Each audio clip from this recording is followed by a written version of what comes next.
Assalamualaikum dan hai semua. Nama aku Dila. Aku berasal dari Sarawak. Sekarang aku menetap di Kuching. Hari ini aku nak berkongsi kisah seram aku semasa sambung belajar dulu. Kisah ini waktu aku belajar di sebuah kolej swasta yang berdekatan dengan pasaraya. Kisah ini mengisahkan ketika aku menetap di sebuah hostel. Semua pelajar-pelajar college itu menetap di hostel itu. Dipendekkan cerita ini bermula pada awal bulan 11, 2021. Waktu itu, aku baru jam mendaftarkan diri sebagai pelajar college di situ. Dipendekkan cerita lagi, selesai aku mendaftarkan diri, aku dibenarkan masuk ke hostel.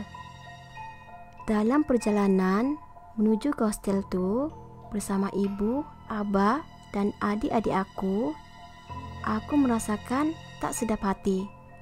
Dan aku rasa takut, tak tentu arah. Tapi aku coba tak layan perasaan tu. Setelah sampai di hostel, ibu, abah, dan adik-adik aku tolong aku bawa barang-barang aku ke bilik aku dengan menggunakan lift. Bilik aku masa itu tingkat 16. Dalam beberapa menit kemudian, aku sampai di tingkat 16. Tiba-tiba, perasaan aku semakin tak sedap. Hati aku berdebar-debar, dan aku rasa bulu tengkuk aku nih dah mula naik secara tiba-tiba. Aku pun kata di dalam hati, mungkin perasaan aku jah. Dan aku pun terus abaikan perasaan tu. Pada masa tu, aku sangat gembira sebab dapat bertemu dengan kawan-kawan aku. Sebelum ni, kami hanya berkomunikasi dan belajar secara online.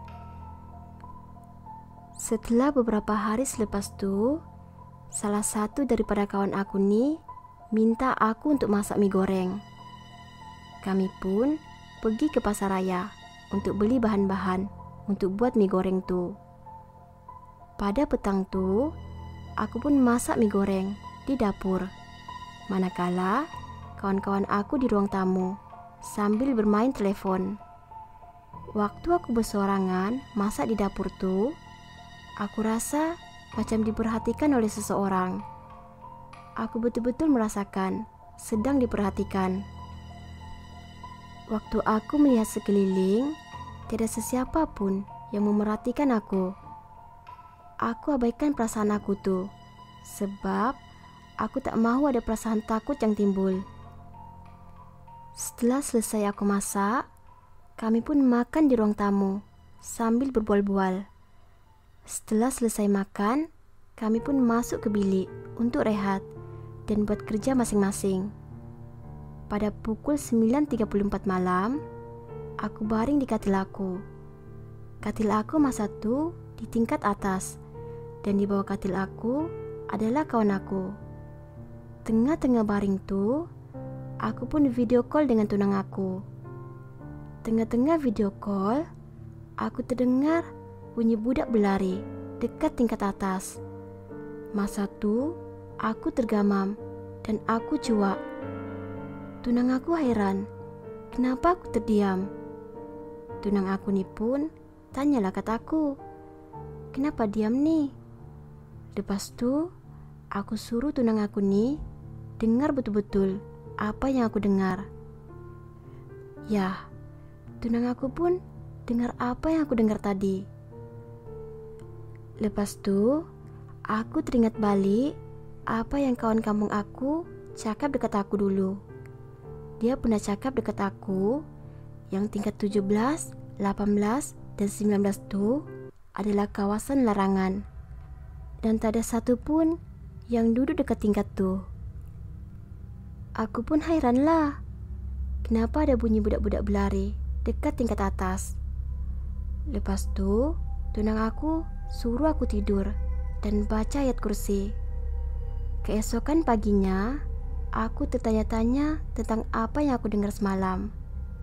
Aku dah rasa tak sedap hati langsung. Beberapa hari kemudian, pada pukul 8 pagi, aku tiba-tiba sakit perut. Aku mengadu dekat tunang aku dan mak aku. Dorang suruh aku makan obat. Tengah hari itu, aku paksa diri untuk tidur supaya sakit perut aku tuh berkurang. Pada pukul 6.15 petang, aku bangun dari tidur. Aku ingatkan sakit perut aku tuh sudah hilang, tapi semakin sakit. Oke, yang ini kawan aku cerita balik dekat aku, apa yang berlaku pada aku. Kawan aku cakap, aku pingsan dan histeria. Kawan aku kecoh tengok keadaan aku waktu itu.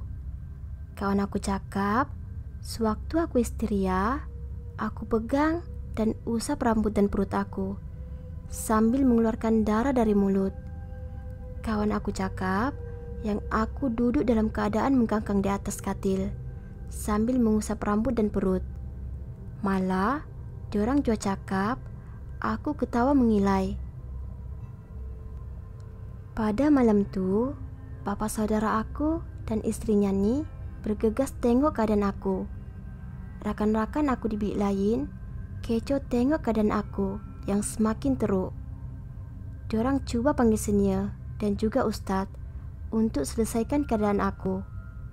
Setelah aku sudah sedar, aku tengok semua orang keliling aku, dan aku pun rasa heran kenapa semua orang dan rakan-rakan aku keliling aku.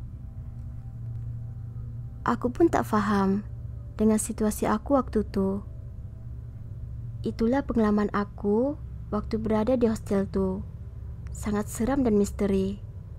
Selepas kejadian itu, aku terus keluar dan berpindah dari hostel itu.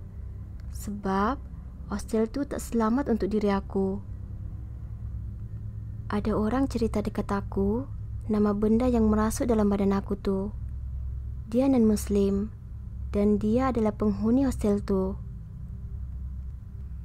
Itu jelah perkongsian cerita aku dan pengalaman seram daripada aku. Kalau ada cerita lain lagi, nanti aku akan kongsi. Terima kasih sebab mendengar.